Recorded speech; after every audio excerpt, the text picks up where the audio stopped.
Ooh. This is like an old tripod. Those legs pull out, but I just got a new video attachment thingy. My phone won't fall off anymore. I'm so excited. Oh my God. Let's see. I actually didn't mean to do that, but that's funny. What am I doing here? Oh, what am I doing? I'm working on the spare. And this is from the old shock that broke, right? The Rancho shock. I just cut it down with the grinder. And I'm going to bolt this on the inside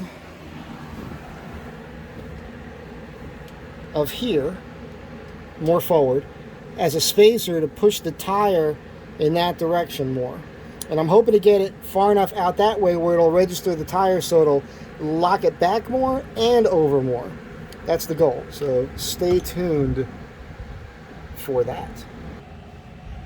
All right, so I'm hoping you can see what I'm doing. I can't get underneath behind that camera from that angle. The idea here is to pick a point, bolt this on. I got to drill a hole through there, and that'll register up against the tire.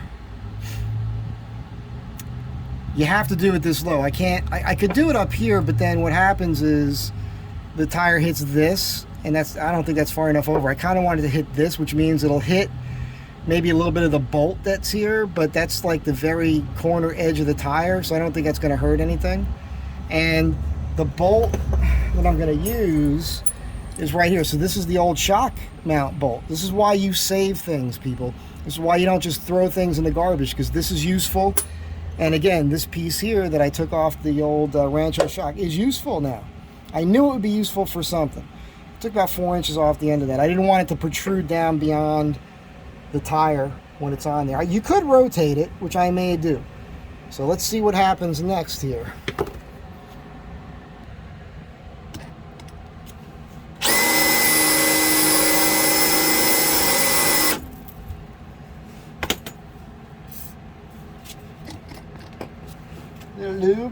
Little lube never hurts.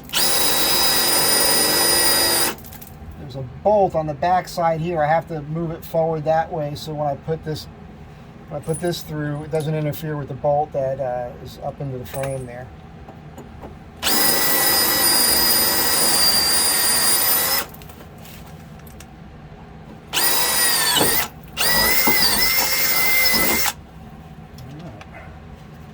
There's a thing I learned watching.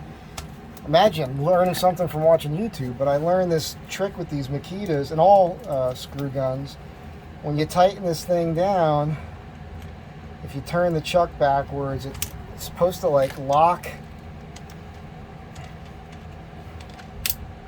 That's supposed to lock now and not come out. So we'll see if that actually works. Gosh, I hope this angle's correct for you guys. We'll see.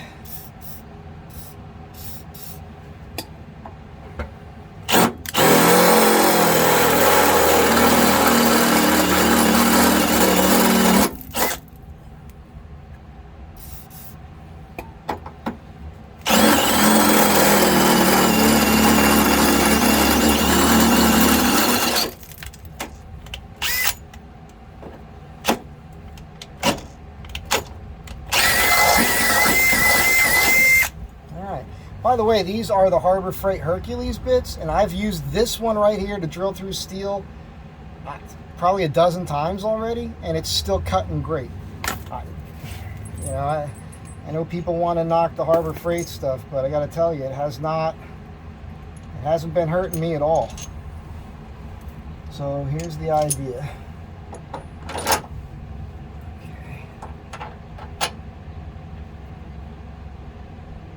Should be good. So I'll tighten this down, and then I'll put the tire in, and you know what, I'm going to take that out again. I'm going to get a lock washer. I want to make sure that doesn't come out, and I may even double nut it, but that's what we're looking at there. I don't know if you're seeing any of that. Oh, I can see what you're looking at now. So that's again, spare tire is going to come up in here, and now that's going to force the tire over more, keep it away from this shock spring. And you know, I mean, it displaces the weight a little bit off to the other side of the bottom of the vehicle. Not a whole lot. This is all still tight here. That's what I did. And I still need this part. If you guys are at a junkyard and you see that clip that goes here that bolts to this splitter, feel free to send me one. I'll clean it up and paint it.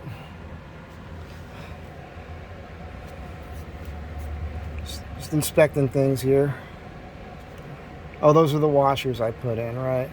But it looks like that shock spacer moved. You see that? See how that spacer is off center? That means that this shock has slid over that way more. They're working good. And it looks like the same thing happened here. Now I'm looking at myself, so I can't tell. I'll see that in the video. It looks like the same thing happened on this side. So something else, just something else to notice. All right, stay tuned. I'm gonna have to double nut that because I don't have a lock washer, but I realize I don't really probably need this bar on here. Right? Look at that flex. But that's okay. I'm going to leave it on and see what happens. Can't hurt. Worst case scenario, hopefully just having that there is enough. I was going to make something from extra unistrut, like 2 pieces of those hanging down to about here initially. But, you know, when the tire hits this, that might be enough. It's an experiment, but it only takes moments to change things around. So I'm going to give this a shot because I like it. I like the idea that I'm salvaging that part there. Stay tuned. So as it turns out, that little guide rod there helps. Kind of helps keep the tire off to one side as I'm trying to get this done. Again, this is a 32-inch spare, so as I go, I've got to kind of get underneath it and adjust it as I go. All right, using this little contraption here, and doing it by yourself is it's one of those things. And you know, look, guys, it's like, you should practice, especially if you're a younger person, you haven't done it before. Practice changing your tire, and you should practice putting things like this away and doing it all on your own in a driveway in a nice clean area so that you understand the process, right? I know most people don't think about this stuff. You don't want to think about it. Then all of a sudden you're on the side of the road and you're trying to like figure this shit out, and that is not the place to do it.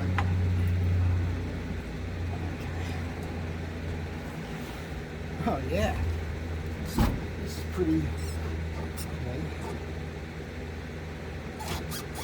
It's got to go up higher. Oh yeah. I did put something on the back here. I'll show you in a second. Things are going to be a little bit funky. It's not tight yet, obviously. But this is going to do its job here. And yeah, I'm just kind of checking it out now, making sure. I want to lock it back, so I might have to get a strap or something to pull it back to where I really want it to live, so it won't move. I don't want it sliding forward into any of this stuff, the brake lines above the axle. It's not going to ram it, you know. But it did move on me before. I think that cable just stretched. I'm sorry, I'm talking. I'm probably not even on camera. But let's see where I can get this. It wants to go forward. Maybe I'll put a strap on it, possibly through here, just to hold it back as much as possible. Wrap it right around there with a bungee. Let's do that. So when you get this click, hear that? That one, not those. That click's telling you that's as tight as it's going to go, but then it might get loose again. So you might want to have to come back here and crank that a little bit more after the fact. I just put this on. This bungee here, which is actually, I think, kind of cool. Should help to hold it forward a little bit. And I put this box back up. There's not anything valuable in there. It's just like I think I've mentioned before, I've got a soldering gun and a rivet gun and some rivets and stuff like that in there. It's the sort of thing that, like, when you're on the road and you want to repair something, it's nice to have that stuff, but you don't need it eating up valuable space inside the vehicle. We put this piece of rubber hose here to force this out so that registers and doesn't move around. What I want to do is I should have done it right now. Think about putting a bolt through here that sticks out that this side here fits on, so that can't go anywhere. And I don't know if I feel like taking this tire down again right now, but this is up here.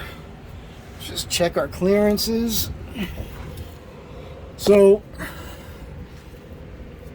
I got a little, look at that. Can you see that? A little wear here on this line. Now that's a hard cable. It's not a hydraulic thing. I'm not too worried about that.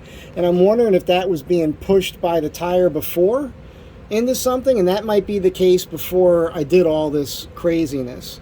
And again, this is the bracket that I put back in with the proper bolt, a little bit longer with Loctite. Has not backed out again yet. So the tire comes, it does come past this rear diff cover, but it's above it. So that really shouldn't be a problem. I suppose that axle could go up and this could be forced into it. Maybe that is an issue when I'm driving. I'm going to have to double check that. Of course, I really want this to be temporary because I want to do a rear bumper with a swing away that this tire will eventually mount to. But now, look what we got here. Plenty of space, and we are being wedged up like I wanted to be, away from this here, right? And this is actually doing a job. So, and it, like I said, it helped to guide the tire over, and that all makes me feel good. The only thing I'm noticing is, yep, okay, so this is a little bit of a mistake. I'm going to loosen this and try to force the tire in that direction, because what's happening is the tire is being bound up here, and I'd rather have the tire being on the outside of that bolt. Let me see if I can achieve that. See if that'll change things around a little bit. So hang on a second here. Alright, so I got my cooking grill back up here. You guys will remember, you see me use that on camping trips. I like storing it here because these things get dirty when you're cooking on them, and then they actually get clean by carrying them back here. So this is a sound idea. Poor execution, I would say, to a certain degree, because, you know, this is not optimum. I think it's going to be smarter to have a piece of steel, like a piece of tube steel here. When I say tube, that could be rectangle, square, whatever, that bolts on here and just comes down at least mid tread here. Pushes everything over straight down. It'll just be smoother and better than just, right now that nut is digging into a tread, but that's okay. It's going to lock it in place. It's not like that's going to cause some kind of flat. So I'm not worried about that. But at least now there's a ton of clearance here with the spring, and I don't think it's going to go anywhere. So it's a good temporary thing. At least I'm not going to worry. We'll see. I will be checking that, obviously, because as we know, it moved before. And in the end, there's going to be a swing away on here, and that tire is going to be mounted back here on the back doors when they're closed. And that's it for now. So I'll catch you guys next time. Be good to one another.